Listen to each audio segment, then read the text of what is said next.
The Buddha said to Ananda, "The number of Shravakas at the first teaching assembly of that Buddha was incalculable. So was the number of Bodhisattvas. Let us suppose that there is a great ocean, infinitely deep and wide, and that one takes a drop of water out of it with a 1/100th part of a split hair. How would you compare that drop of water with the rest of the ocean?"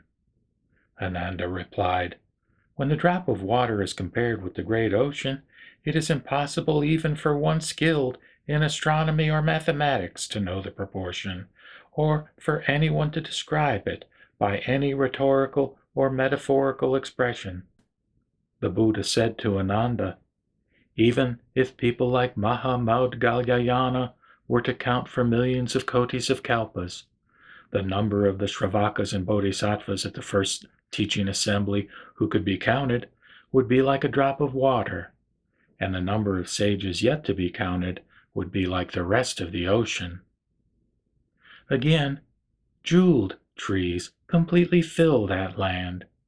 There are some made of gold, some of silver, and others made of beryl, crystal, coral, ruby, or agate. These jeweled trees are in parallel rows. Their trunks are evenly spaced. Their branches are in level layers.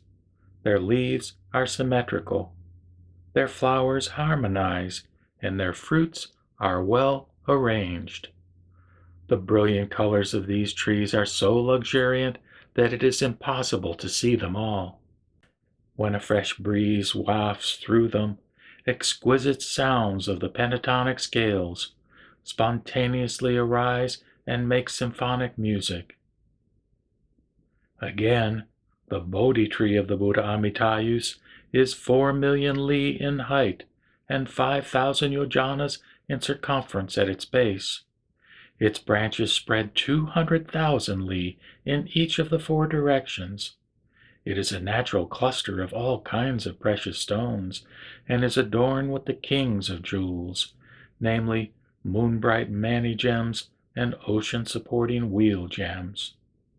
Everywhere between its twigs hang jeweled ornaments with 1,000,000,000 different colors intermingling in various ways, and their innumerable beams shine with the utmost brilliance.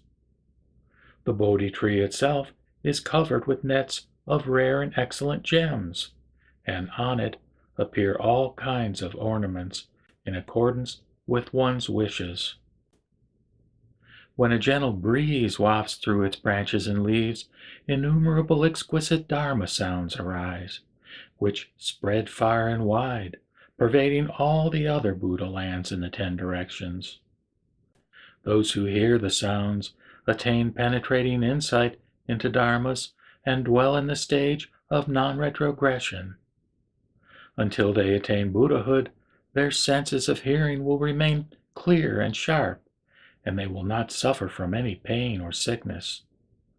Whether they hear the sounds of the Bodhi tree, see its colors, smell its perfume, taste its flavors, perceive its lights, or conceive of the Dharma in their minds, they all attain profoundly penetrating insight into dharmas, and dwell in the stage of non-retrogression.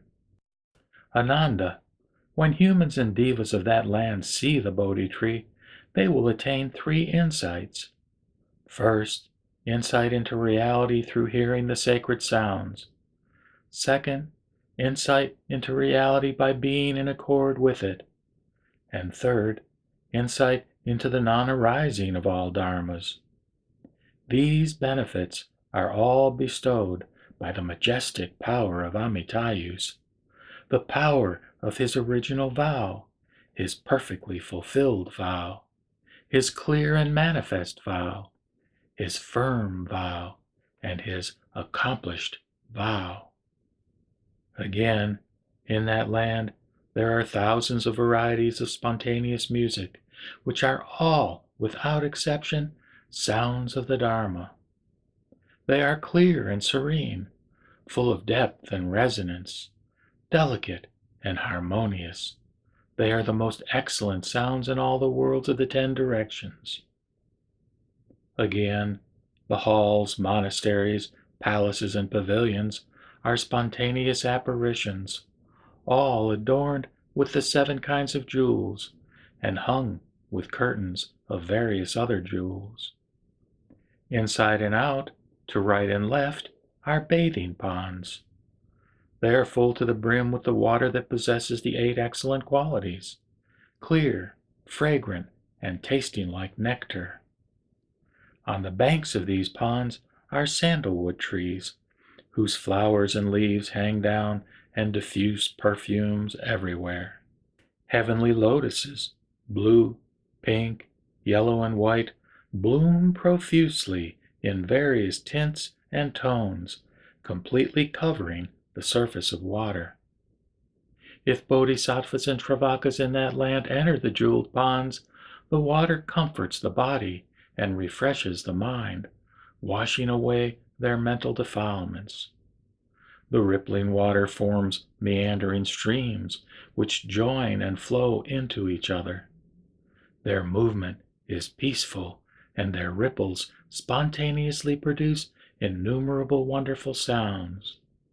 One can hear whatever sound one wishes.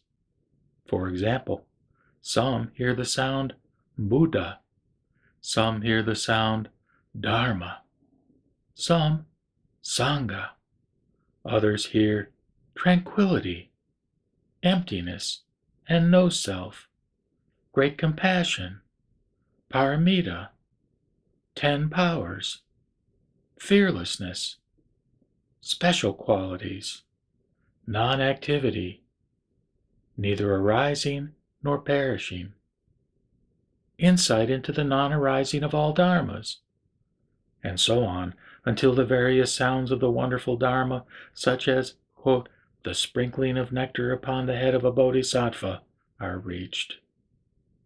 As one hears those sounds, one attains immeasurable joy and accords with the principles of purity, absence of desires, extinction, and reality. One is in harmony with the 3 treasures, the Buddha's powers, fearlessness, and special qualities, and also other methods of practice for bodhisattvas and shravakas. Not even the names of the 3 realms of suffering are heard there, but only nirvanic sounds of bliss.